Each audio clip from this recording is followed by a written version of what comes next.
Olá, amigos do YouTube. Assim como prometido, esse nosso encontro semanal, estou aqui mais uma vez para trazer um pouquinho mais de informação, para que possamos aprender um pouquinho mais. Eu aprendo aqui e você aprende aí.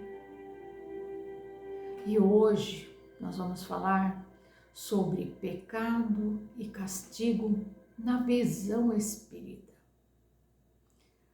No Espiritismo, o pecado é visto como um erro ou desvio em relação às leis divinas, que são vistas como leis de amor, caridade e fraternidade. Então, todo aquele que viola as leis divinas cometeu um pecado ou cometeu, digamos assim, um erro, né? É considerado um obstáculo temporário que o espírito impõe a si mesmo, muitas vezes por ignorância, por orgulho, por egoísmo. Assim erramos, muitas vezes e o tempo todo. Diferente de outras religiões, o Espiritismo tem um conceito de pecado original. Quando a gente fala de pecado original, gente, a gente está falando lá da história de Adão e Eva. A gente vai dar uma pincelada aqui, né? Mas sim os erros que precisam ser corrigidos através do aprendizado e da reforma íntima. É por aí o caminho, né? O pecado na visão espírita é o afastamento das leis divinas, que são as leis naturais que regem o universo e visam o bem e a evolução. É um erro que impede a evolução espiritual do indivíduo, mas que pode ser superado através do aprendizado e da reforma íntima e do esforço em praticar o bem. Olha, a gente está falando de esforço em praticar o bem. Como é difícil, né? A gente ser bom. Eu cheguei a essa conclusão. Não é fácil. Cada ação, pensamento, sentimento gera consequência, tanto positiva quanto negativa, de acordo com a lei de causa e efeito. Gente, tem gente que acha que pensamento, a gente não erra em pensamento, não peca em pensamento. Digam o nome que vocês quiserem, o pecado ou o erro. O que acontece? Nós pecamos até em pensamento, porque nós somos filhos de um Criador, e como filhos de um Criador, o máximo que nós conseguimos ser co-criador. Então nós criamos, nós temos o dom de criar, porque somos filhos de um pai que cria, é um Criador. Então nós criamos energias com os nossos pensamentos, ou positivo ou negativo. Se eu desejo mal de alguém, eu posso não ir lá fazer o mal, mas eu estou vibrando contra essa pessoa, jogando uma energia negativa que é tão ruim quanto uma macumba, vamos dizer assim. Vibração, gente, energia, e nós criamos energia. Então nós erramos até em pensamento. Diante de outras religiões, o Espiritismo tem um conceito do pecado original, como eu falei para vocês. O pecado na visão espírita é o afastamento das leis divinas, que são as leis naturais que regem o universo e visam o bem da evolução. E é um erro que impede a evolução espiritual do indivíduo, mas que pode ser superado através do aprendizado, esforço, reforma íntima, cada pensamento, sentimento, aquilo que a gente falou. As causas do pecado podem ser rebeldia, imaturidade espiritual, ignorância sobre as leis divinas. Às vezes a pessoa não entende de lei divina, ela nem se deu conta, né? Em relação ao gênero humano, na tradição bíblica, a trajetória do pecado e do castigo começou com Adão e Eva. Aquilo que eu falei para vocês, o pecado originou com quem lá? Com Adão e Eva, né? Eles comeram do fruto da árvore proibida e por isso foram expulsos do paraíso. Eles estavam nas mesmas condições que nós estamos hoje numa transição planetária, sem se adequar à melhoria e ao progresso, E por isso eles foram enviados como uma oportunidade da bênção divina para que eles pudessem recomeçar num outro lugar. Aí comeu o fruto proibido, Adão e Eva, essa história é toda uma alegoria. Mas a gente vai continuar aqui. Para esse entendimento também é crucial a importância que atenta a leitura da questão 617 do Livro dos Espíritos. Nela, Kardec esclarece que as leis divinas ou naturais englobam as leis físicas e as leis morais. Essa inclusão das leis morais no âmbito das leis naturais é praticamente rica em significados. O comportamento adotado dá automaticamente causa a determinadas consequências, causa e consequência. Nesse contexto não há alguém de olho em quem erra para puni-lo. Gente, a ideia desse Deus que castiga, né, que julga, que pune, né, não existe. E para começar, a gente não é um guarda de trânsito para ficar dando infração para aquele que erra e comete algum tipo de erro, né? Não compete. A Deus ele não tem esse negócio de ficar vigiando para punir e castigar alguém. Deus está de olho em tudo. Sim, mas ele sabe que nós somos seres ainda primitivos, né? De certa forma, comparando com outros mais evoluídos. Então é capaz que a pessoa fala assim: nossa, Mirth, você chamou nós de espírito primitivo? Ainda somos, hein? E muito mais do que nós pensamos. Nós falamos isso sobre outro dia. O homem a cada instante aciona mecanismos que o devem felicitar ou infelicitar. Cumprimos as leis morais, engendra causas de felicidade e bem-estar para si próprio. Se viola, atrai para sua vida ocorrências desagradáveis na exata medida da gravidade do seu comportamento. Assim, quando no contexto da codificação fala-se que Deus julga, pune, castiga ou recompensa. Gente, se fosse assim, então cada vez que eu faço um bem, eu também queria uma recompensa, já que eu vou ser punida, né? Então não existe isso de recompensa ou de punição. Existe a responsabilidade dos meus atos, que eu vou responder por eles. Eu tenho uma consciência e ela é o maior juiz. Nós somos o maior juiz de nós mesmos. Nós somos o maior adversário de nós mesmos. Os maiores desafios somos nós que temos que superá-los. É assim que a gente evolui. Se você ficar esperando que alguém faça alguma coisa para você, para te ajudar a você sair de onde você está equivocado. É que nem ir buscar Deus na igreja. A igreja é muito importante, tem o seu papel, mas Deus não está na igreja. Deus está em todos os lugares. Então, para buscar Deus, eu não preciso ir até uma igreja para buscar Deus. Se eu gosto de ir numa igreja, ela me faz bem, ótimo. Porque a função da igreja é encaminhar o seu rebanho, dar orientação, fazer do ser humano uma pessoa melhor. Então, se ela está cumprindo essa finalidade, ótimo, muito importante para a gente. É essa a finalidade da igreja. Encaminhar o ser humano, fazer dele um ser humano menor. O Criador não deve ser reduzido a uma figura que nem um guarda de trânsito, um agente de imposto de renda. É até engraçado, né? Nesse arcabouço cósmico feito para conduzir as almas à perfeição, não há possibilidade de equívoco ou burlas, pois a justiça humana deve ser frequentemente não sendo, quer dizer, a nossa justiça, gente, a gente sabe que é falha, mas a justiça divina simplesmente é inserida e está no âmbito da ordem natural das coisas. Aí sim, você tem uma justiça, a justiça divina. Sob esse enfoque, os conceitos de pecado e castigo trazem uma roupagem completamente nova. Pecado não é mais uma ofensa contra Deus, visto que esse não se assemelha a uma criatura humana. Deus não está se importando. Se você errou, ele sabe que é normal você errar. Você vai tropeçar várias vezes, mas ele espera que você aprenda. Que nem um pai espera que o seu filho aprenda a andar. Ele acompanha, ele tropeça, ele cai, ele levanta, até que ele se firma e vai.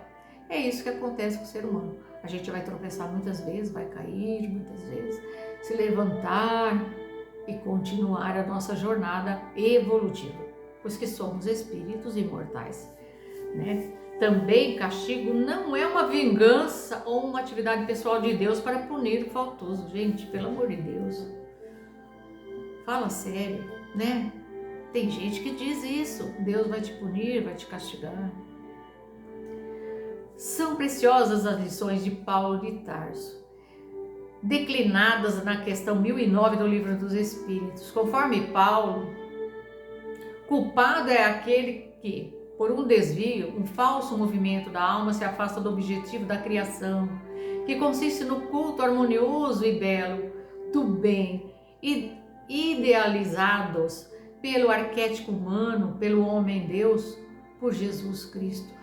Gente, quando a gente fala assim, a gente lembra que Jesus, ele dizia: eu e meu Pai somos um. Então, se ele é filho do Criador, e eu e meu Pai somos um, eu, Mirtz, e o meu Criador, meu Pai, também somos um, porque ele está dentro de cada um de nós. E as leis divinas foram embutidas em nós assim que fomos criados como espíritos simples e ignorantes. Elas já estavam lá. Você vê que uma criança, logo cedo, quando ela faz algo, uma arte, que seja, que ela sabe que não é certo, porque ela já tem essa noção do certo e errado. Costuma-se dizer, eu via o povo antigo falando que a criança, quando consegue saber a diferença do sal e do açúcar, já sabe o que é certo e o que é errado. Olha lá, sabedoria. Quanto ao castigo, segundo Paulo, trata-se da consequência natural derivada desse falso movimento, certa soma de dores necessária desgostá-la da sua deformidade pela experimentação do sofrimento. Está falando no caso de algumas pessoas que vêm e que sofrem muito, daí ela acha que castigo. Não é. Houve uma necessidade para que ela passasse por aquela situação para ter a sua evolução, por algo que ela fez e se responsabilizou, e ela mesma, como juiz de si próprio, colocou isso para ela como uma meta para superar e evoluir. Entendemos assim. O castigo é um aguilhão que estimula a alma pela amargura a se dobrar por si mesma e buscar um porto de salvação. O castigo só tem o fim de reabilitação e redenção, o que chamam de castigo. Assim, torna-se culpado e se faz pecador quem se desvia momentaneamente do objetivo harmônico da felicidade e do bem-estar elaborado por Deus para seus filhos. O pecado é esse desvio momentâneo, descumprimento das leis morais. Quem assim age se sujeita ao castigo, que consiste na soma de dores necessária e que se eminente a integre ao todo harmonioso e feliz. Lei da justiça que rege o universo é basicamente uma lei de harmonia. Quem a desrespeita sofre o rebote, que constitui consequência natural automática ao comportamento que elegeu. Para se colocar o novo no caminho certo, o agente da desarmonia entra em desequilíbrio até restaurar o que perturbou. Enquanto não paga o mal com o bem, sofre, perturba-se, desenvolve complexos e inibições e atrai situações dolorosas para a sua vida. A lei divina encontra-se escrita na consciência de cada ser, aquilo que eu falei para vocês, foi colocado lá atrás, dentro de cada um de nós, né? Assim que fomos criados.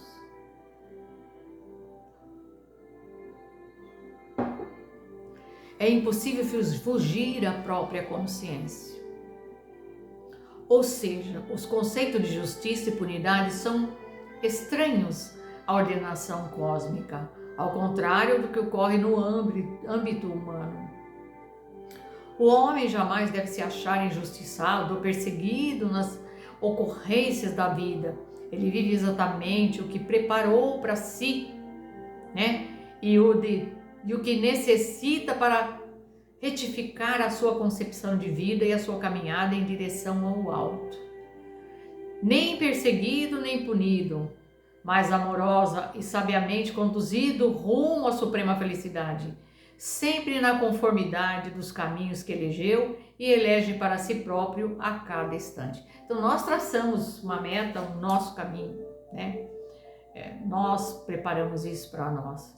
Na verdade, a palavra pecado não é muito utilizada no Espiritismo quando utilizada esse termo para sermos mais bem compreendidos pelos irmãos da religião cristã tradicionais, ainda apegados ao mito do pecado original. Esse modo, a doutrina espírita não ensina que a reencarnação era para pagarmos pecados e sofrermos castigos, como muitas vezes se ouve muitos simpatizantes do espiritismo também reproduzir. A gente vê pessoas que é do espiritismo também reproduzir essa situação, né, de pecado, de castigo. As vidas sucessivas é um mecanismo evolutivo e aprendizado. E como todo aprendiz é passivo de erros, acertos, o espírito ou a alma pode, na utilização do seu livre-arbítrio, praticar ações que trazem consequência positiva ou negativa. Nós temos escolhas, nós temos o que nós chamamos de livre-arbítrio. Desta forma, não há castigo propriamente dito ou recompensa, mas consequências boas ou ruins de um aprendizado como resultado da lei de ação e reação. Eu planto, eu colho. Se eu planto abacaxi, eu não vou esperar colher alface. Vai nascer abacaxi. Então, aquilo que nós plantamos, com os nossos atos, contra nossos irmãos, digamos assim, né? Vamos colher aquilo que plantamos. Dessa forma, não há castigo propriamente dito ou recompensa, mas consequências boas ou ruins e um aprendizado, com o resultado da lei de ação e reação.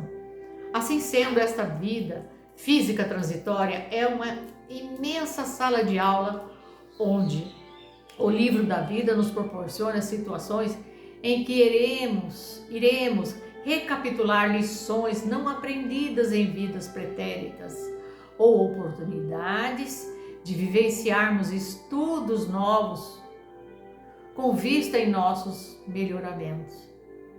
Então, quando passamos a errar menos, nós reformamos intimamente, auxiliando o nosso próximo, aproximamos mais das leis divinas e, consequentemente, do nosso Mestre Jesus, seja qual forem as nossas crenças pessoais.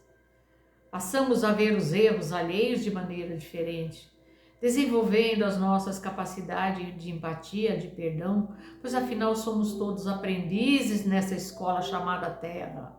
Isso que temos que entender, né? O pecado original lá no paraíso, narrado no livro Gênesis, descreve a desobediência de Adão e Eva e Deus os por comerem o fruto proibido da árvore do conhecimento do bem e do mal. Né? Aquilo que a gente falou, né? Tem gente que fala assim, a gente tá pagando pelo erro da Eva e do Adão. Gente, cascata, cada um só paga pelos seus próprios erros. E não paga, ele responde. Lá no plano espiritual não existe essa palavra, né? Culpa, responsabilidade. Culpa não. Culpa é muito pesado, né? Essa ação resultou na perda do estado da graça original, na indução do sofrimento e da morte no mundo e na expulsão do Jardim do Éden. Então a gente fala que o Jardim do Éden era o planeta que eles viviam, que já estava numa fase evolutiva, estavam vivendo num paraíso, porque o planeta já estava melhorado, mas eles não se adequaram às leis divinas, eles não conseguiram acompanhar essa evolução. E por conta disso, foram encaminhados para um outro planeta para retomarem de onde pararam e ter a oportunidade pela misericórdia divina.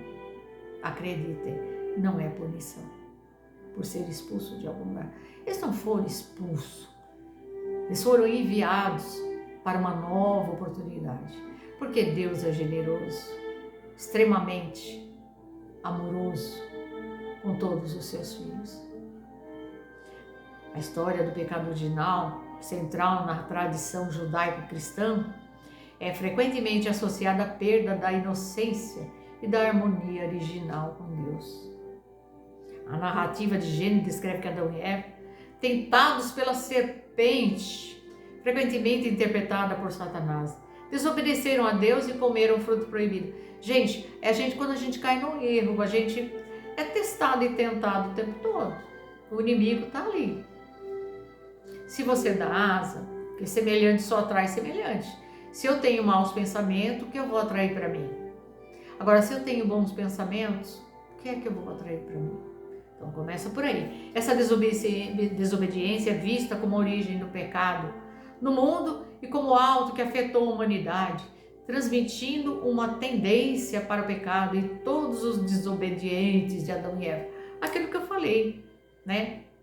Não é verdade. A expulsão do paraíso, como consequência do pecado original, Adão e Eva foram expulsos do Jardim do Éden, paraíso terrestre que viviam em perfeita harmonia com Deus e com a natureza. O Espiritismo não considera um pecado original como um fato histórico ocorrido com Adão e Eva, mas sim como uma alegoria que expressa uma condição humana de imperfeição, de ignorância, resultando na evolução espiritual. Adão e Eva, segundo o Espiritismo, representam espíritos que estão em um estágio inicial de desenvolvimento, com pouco conhecimento sobre as leis divinas e sujeitos às paixões e instintos. A desobediência no Éden simboliza a escolha equivocada desses espíritos por ignorância, a optarem por se afastar do caminho da evolução e do conhecimento. Simplesmente isso, gente. A expulsão do paraíso, em vez de ser um castigo divino, representa um processo de aprendizado, onde esses espíritos são enviados para um ambiente propício ao seu desenvolvimento, a Terra, para vivenciar as consequências de suas escolhas e evoluir moralmente. O Espiritismo enfatiza a lei de causa e efeito, onde cada ação gera uma consequência e o sofrimento é visto como resultado de escolhas equivocadas, não punição divina. Prática do bem, o esforço para corrigir os erros e a busca pela evolução espiritual são os caminhos para a superação do pecado e da restauração do equilíbrio. O Espiritismo não crê na condenação eterna, mas sim na possibilidade do aprendizado e evolução constante. Em vez de focar no arrependimento, na busca por perdão, o Espiritismo enfatiza na necessidade da reforma íntima, ou seja, da mudança de hábitos, de atitudes negativas para atitudes positivas. A doutrina espírita não aceita a ideia de um pecado original que tenha afetado toda a humanidade. Aquilo que eu expliquei para vocês. Porque até hoje tem gente que acredita que a culpa dos nossos sofrimentos é de Adão e Eva. Absurdo. Ignorância, digamos assim. Em resumo, no Espiritismo o pecado é visto como um erro, que pode ser superado através do aprendizado da reforma íntima, do esforço em praticar o bem, seguindo as leis divinas que visam o progresso e a felicidade do ser humano.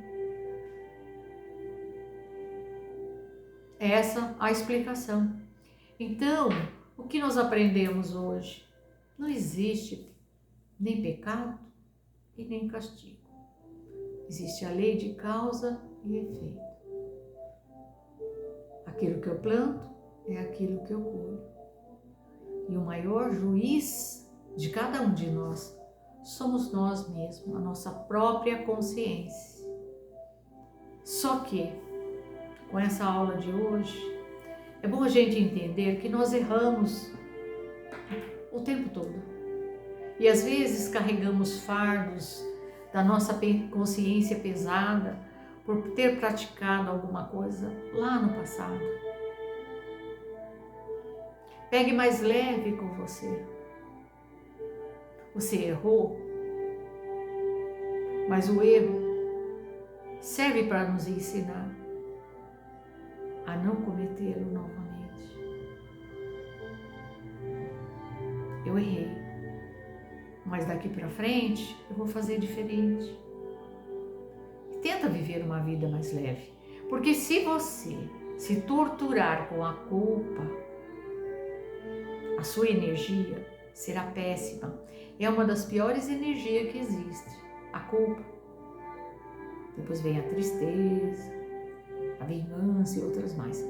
Esses tais sentimentos que eu acabei de colocar aqui, e outros ainda, né? Mágoa, rancores, até apego afetivo demais, nos prende a matéria quando no nosso desencarne, nos deixa preso. Por quê? São sentimentos tão pesados que o espírito não consegue se desprender, ficar leve para ir embora. É por isso que ele fica preso aqui à matéria, porque ele está carregando um peso, e esse peso impede que ele possa subir para a espiritualidade. Mágoa, rancor, ressentimento, culpa, eu sinto culpada. Vamos fazer alguma coisa de boa para reparar esse erro. Vamos tentar não errar mais, mas não carregue mais essa culpa. Tente não errar mais, acerte o passo. Comece a fazer caridade, faça alguma coisa de bom para recompensar essas faltas, se você acha que é tão grave. Mas não carregue essa culpa com você. Você não merece isso. Você errou, mas nós somos humanos, nós erramos mesmo. E Deus sabe que nós estamos aqui em aprendizado e que vamos errar, e muitas vezes, até chegar à evolução. Então, errar é humano. O que a gente não pode é persistir no erro, que ele te sirva de aprendizado, que você aprenda a ser uma pessoa melhor, que você aprenda a trabalhar com a reforma íntima, que você possa analisar em você as falhas que você tem e ir tentando trabalhá-las da melhor forma possível, que você não julgue o seu próximo, porque você também não é perfeito. Tente tolerar.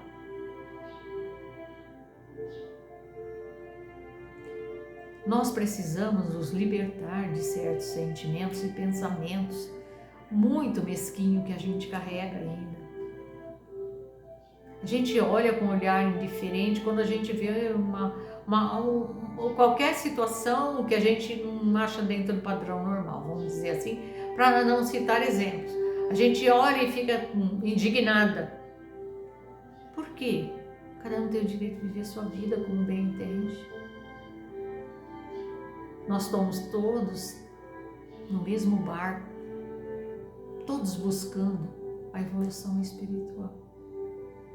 Aqui é uma grande sala de aula.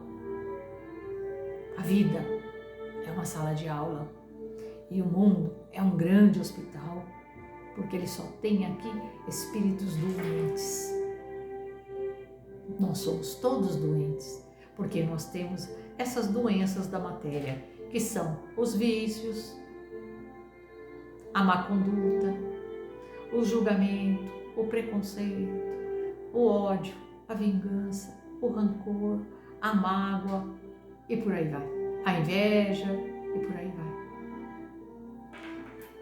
E nós temos que aprender a nos libertar desses sentimentos o mais rápido possível. O que é que você está esperando para começar a fazer a sua reforma íntima? Espero que vocês tenham gostado da aula de hoje. Fiquem todos com Deus e até a semana que vem, se assim Deus permitir. Tenham um bom final de semana e que Deus abençoe a vida e a família de todos vocês.